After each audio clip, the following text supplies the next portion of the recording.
पुनर्जन्माच्या सिद्धांताचा शोध दिवाणी कोर्टात लागला आहे. आपला खटला अजून तसाच पडला आहे याचे दुःख उराशी बाळगून वादी प्रतिवादींनी इहलोकाचा निरोप घेऊ नये यासाठी ही कल्पना शोधून काढण्यात आली. आता खटल्याचा निकाल पुढच्या जन्मी तरी ऐकायला मिळेलच या आशेने ते आता सुखाने मरू शकतात.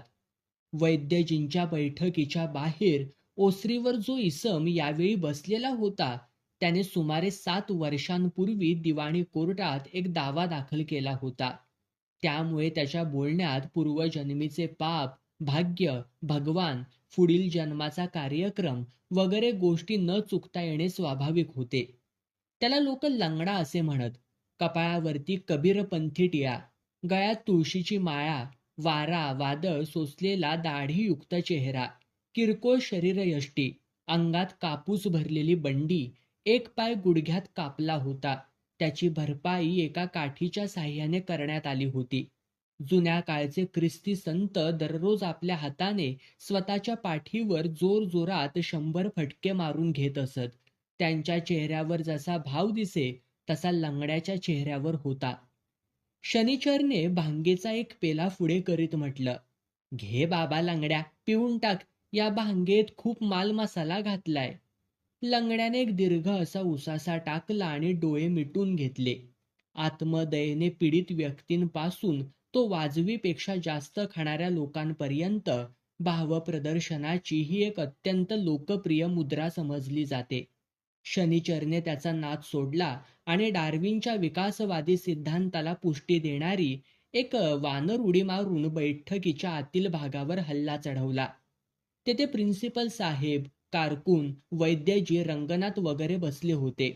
सकाळचे 10 वाजण्याचा सुमार होता. शनिचरने भांगेचा तोच पेला प्रिन्सिपल साहेबांसमोर धरला आणि तेच वाक्य उच्चारले, "घ्या प्रिन्सिपल साहेब, यात खूप माल मसाला घातलाय." प्रिन्सिपल साहेब वैद्यजींना म्हणाले, "कॉलेजचं काम सोडून आलोय, ही शांभवी संध्याकाळसाठी ठेवून द्यावी." वैद्यजी प्रेमळपणाने म्हणाले, "संध्याकाळी पुन्हा घ्या." "कॉलेज सोडून आलोय," ते पुन्हा म्हणाले. रुप्पन बाबू कॉलेजला जाण्यासाठी घरून तयार होऊन निघाले होते. रोजच्या प्रमाणे खांद्यावर धोतराचा सोगा, अंगात बुशर्ट. त्यांच्या तत्वज्ञानाप्रमाणे तो मळलेला असला तरी भारी किमतीचा असल्यामुळे तो घालण्यास हरकत नव्हती. यावेळी त्यांनी पान खाल्ले होते आणि भांग पाडला होता. हातात एक जाडजूड पुस्तक होतं. ते मुख्यतः नागरिकशास्त्राच्या तासाला वाचण्यासाठी होतं. त्याचे नाव खिशातील गुप्तहेर असे होते. खिशात 2 फाउंटन पेने होती, एक तांबड्या शाईचं व एक निळ्या शाईचं. पण दोहोंपैकी एकातही शाई नव्हती. हातात घड्याळ. ते रिस्टवॉच असं सिद्ध करीत होतं की जो जुगार खेळतो त्याचे घड्याळही गहाण पडते आणि जो कोणी जुगाऱ्यांचा माल गहाण ठेवतो त्याला भारी किमतीचे घड्याळ 10 रुपयात मिळून जाते. रुप्पन बाबूंनी बाहेर पडता पडता प्रिन्सिपल साहेबांचे बोलणे ऐकले होते. ते दारातूनच म्हणाले, "कॉलेजला तर तुम्ही नेहमीच सोडलेलं असतं. खरं म्हणजे कॉलेजच तुम्हाला सोडत नाही." प्रिन्सिपल साहेब वरमले. त्यामुळे हसले आणि जोराने म्हणाले, "रुप्पन बाबूंचं बोलणं मोठं मार्मिक असतं नाही का?" शनिचरने टुनकन उडी मारून प्रिन्सिपल साहेबांचे मनगट धरले आणि खुशीत येऊन तो म्हणाला, "छान, याच निमित्तानं हा पेला झोकून टाका." प्रिन्सिपल साहेब भांग पिऊ लागले. त्यांच्याकडे वैद्यजी प्रेमाने पाहत राहिले. पिऊन झाल्यावर प्रिन्सिपल साहेब म्हणाले, "खरोखरीच यात भरपूर माल मसाला घातलाय." वैद्यजी म्हणाले, "भांग ही नावापुरती. आहे म्हटलं तर आहे, नाही म्हटलं तर नाही. वास्तविक द्रव्य म्हणजे बदाम, मनुका आणि पिस्ते. बदाम हा बुद्धी आणि वीर्य वाढवणारा आहे. मनुका रेचक आहे. वेलचीही आहे त्यात. तिचा प्रभाव शीतळ आहे. त्यामुळं वीर्य फुटत नाही. भरीव आणि स्थिर राहतं. मी या पेयाचा लहानसा प्रयोग रंगनाथावरही करून राहिलोय." प्रिन्सिपल साहेब मान वर करून काही विचारणार इतक्यात वैद्यजीच सांगू लागले, "काही दिवसांपूर्वी त्याला ताप येत होता. शक्ती क्षीण होऊ लागली होती. म्हणूनच मी त्याला इथं बोलावून घेतलंय. त्याच्यासाठी एक दैनिक कार्यक्रम तयार केलाय. पौष्टिक पदार्थांपैकी बदामाचा खुराक चालू केलाय. भांगेची 2 पानंही देतो. 6 महिन्यांनी जेव्हा तो इथून परत जाईल, तेव्हा त्याची तब्येत कशी होते ती बघाच तुम्ही. कॉलेजचा कारकून उद्गारला. उंदरा एवढे बनून आले होते, ते गेंडा बनून जातील. तुम्ही पाहाल काका. वैद्यजींना कारकून जेव्हा काका म्हणून संबोधत असे, तेव्हा आपण त्यांना बाप का म्हणू शकत नाही याची हळहळ प्रिन्सिपल साहेबांना वाटे. आताही त्यांचा चेहरा उदास झाला. ते समोर पडलेल्या फायली चाळू लागले. एव्हाना लंगडा दरवाजापर्यंत आला होता. शास्त्रांमध्ये शूद्रांच्या आचरणाचे जे नियम सांगितले आहेत, त्या नियमांनुसार उंबरठ्यावरती कोंबड्याप्रमाणे उकिडवे बसून वैद्यजींना प्रणाम केला. त्यावरून आपल्या देशात आजही धर्मशास्त्र हे सर्वोपरी असून जाती व्यवस्था नष्ट करण्याचे सारे प्रयत्न ही आत्मवंचना जरी नसली, तरी ती रोमॅन्टिक कार्यक्रम मात्र आवश्यक आहे ही गोष्ट स्पष्ट झाली. लंगड्याने जणू भीक मागत असल्याप्रमाणे याचनेच्या स्वरात म्हटलं, मी जातो बापू. वैद्यजी म्हणाले, जा बाबा, तू धर्मयुद्ध करतो आहेस, लढत राहा, त्यात मी काय मदत करणार. लंगड्याने स्वाभाविक स्वरात म्हटले, बरोबर आहे बापू, अशा लढाईत तुम्ही काय करणार. जेव्हा एखाद्या वशिल्याची वगैरे जरुरी पडेल तेव्हा तुमच्या उंबरठ्यावरती येऊन नाक घासेन बरं का. जमिनीपर्यंत वाकून त्याने त्यांना पुन्हा प्रणाम केला आणि काठीच्या आधाराने एका पायावर तोल सावरीत तो निघून गेला. वैद्यजी खदखदून हसले आणि म्हणाले, अगदीच बाळबुद्धी आहे. वैद्यजी फार क्वचित हसत. रंगनाथाने चमकून पाहिलं. हसल्यानंतर वैद्यजींचा चेहरा अत्यंत सौम्य झाला. पुढारीपणाची जागा भलेपणाने घेतली. एका आचारवान महापुरुषाऐवजी ते बदफैली इसमासारखे दिसू लागले. रंगनाथाने विचारलं, कसलं युद्ध चालवलंय यानं. प्रिन्सिपल साहेब समोर पसरलेल्या फायली व चेकबुके गोळा करू लागले. या फायलींच्या निमित्ताने ते कधी कधी सकाळीच भांग प्यायला येत असत. ते मध्येच आपली आवरावर थांबून म्हणाले, याला मामलेदार कचेरीतून एका दस्तऐवजाची नक्कल मिळवायची आहे. यानं अशी शपथ घेतली की मी लाच देणार नाही आणि रितसर नियमाप्रमाणेच नक्कल मिळवीन. तिकडे नकला देणाऱ्या कारकुनानं अशी शपथ घेतली की मी लाच घेणार नाही आणि नियमाप्रमाणेच नक्कल देईन. याच मुद्द्यावर सगळं युद्ध चाललंय. रंगनाथाने इतिहास विषय घेऊन एम.ए.ची पदवी मिळवली होती आणि त्याने असंख्य युद्धांची कारणे वाचली होती. सिकंदराने भारतावर कब्जा करण्यासाठी आक्रमण केले होते. त्याचा कब्जा होऊ नये म्हणून पुरूने त्याला विरोध केला होता. त्यातून युद्ध झालं होतं. अल्लाउद्दीन म्हणाला होता की मी पद्मिनी घेणार. राणा म्हणाला होता मी पद्मिनी देणार नाही. यावरून लढाई झाली होती. सर्व लढायांचे मूळ याच गोष्टीत होते. एक पक्ष म्हणत होता मी घेणार आणि दुसरा म्हणत होता मी देणार नाही. याच मुद्द्यावर युद्ध होत असे.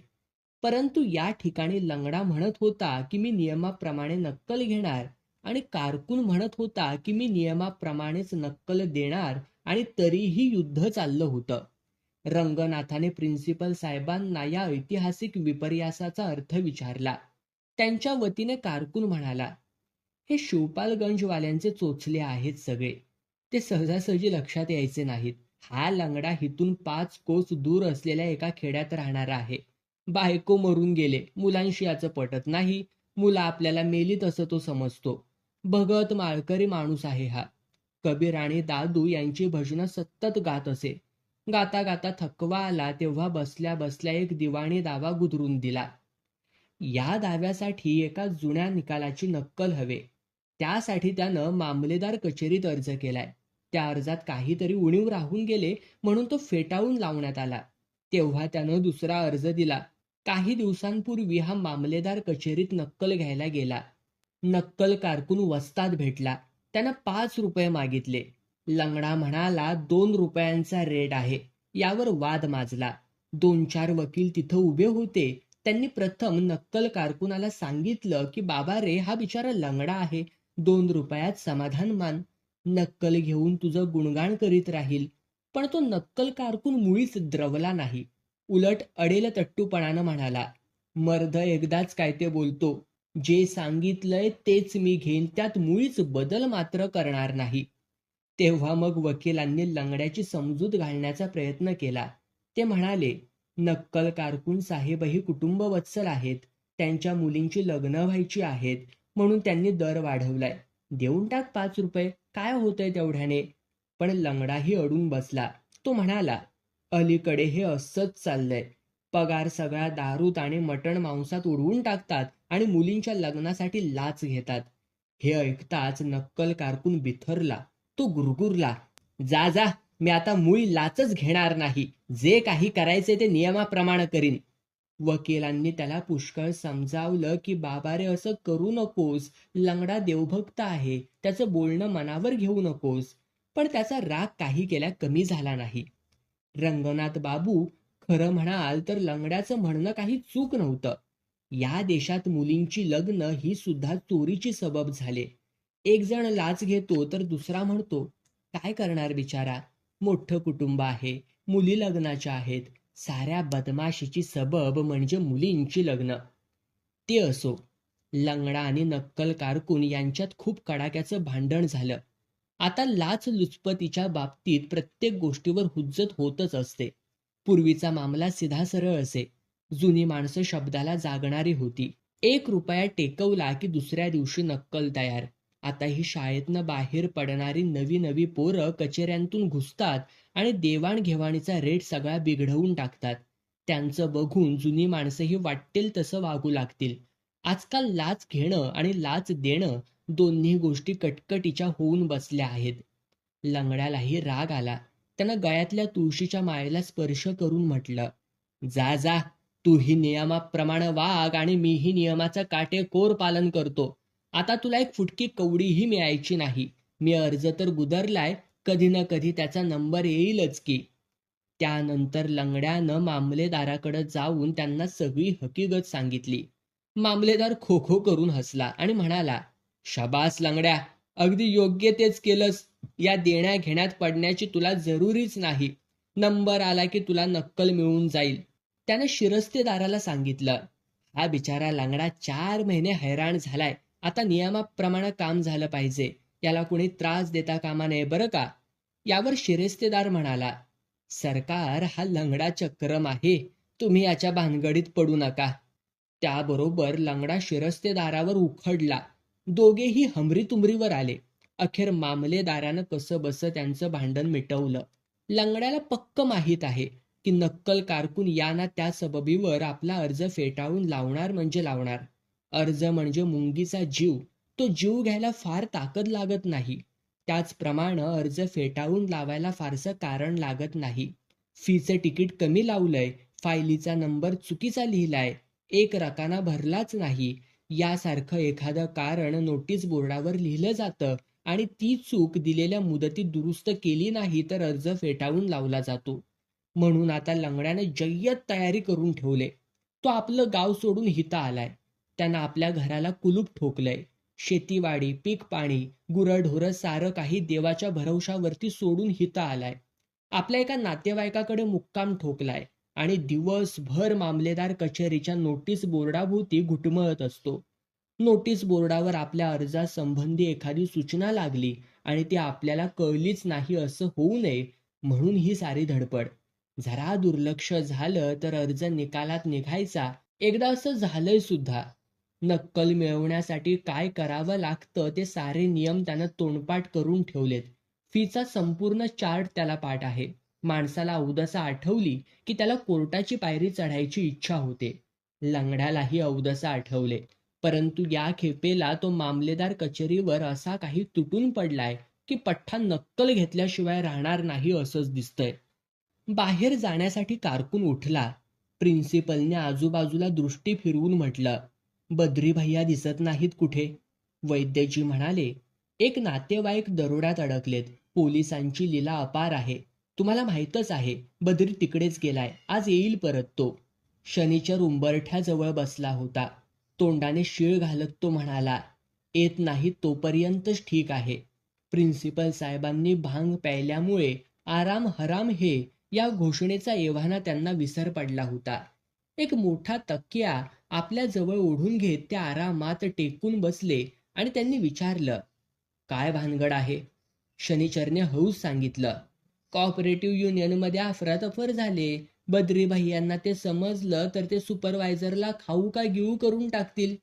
प्रिन्सिपल साहेब घाबरले. ते पुटपुटले, असं होय. एवढ्यात वैद्यजी ओरडून म्हणाले, बायकांसारखं असं दबल्या आवाजात काय बोलतो आहेस? सहकारी संस्थेत अफरातफर झाली यात काय मोठंच? अशी कोणती सहकारी संस्था आहे की जिच्यात अफरातफर झालेली नाही? सांग बरं. थोडा वेळ थांबून ते समजावणीच्या सुरात म्हणाले, आमच्या संस्थेत अफरातफर झाली नाही, त्यामुळं लोक आमच्याकडे संशयानं पाहू लागले होते. आता आम्ही छाती ठोकपणानं सांगू शकतो की आम्ही सच्चे लोक आहोत. अफरातफर झाले आणि आम्ही ती लपवलेली नाही. जे आहे ते आम्ही जाहीर करून टाकलंय. एक दीर्घ उसासा टाकून ते पुढे म्हणाले, चला बरं झालं. एक काळजी तरी दूर झाली. प्रिन्सिपल साहेब तक्क्याला टेकून स्तब्ध बसून राहिले. शेवटी सर्वांना ठाऊक असलेलीच गोष्ट त्यांनी सांगितली. आजकाल माणसं फारच बेमान झाली आहेत. ही गोष्ट अत्यंत गुणकारी आहे.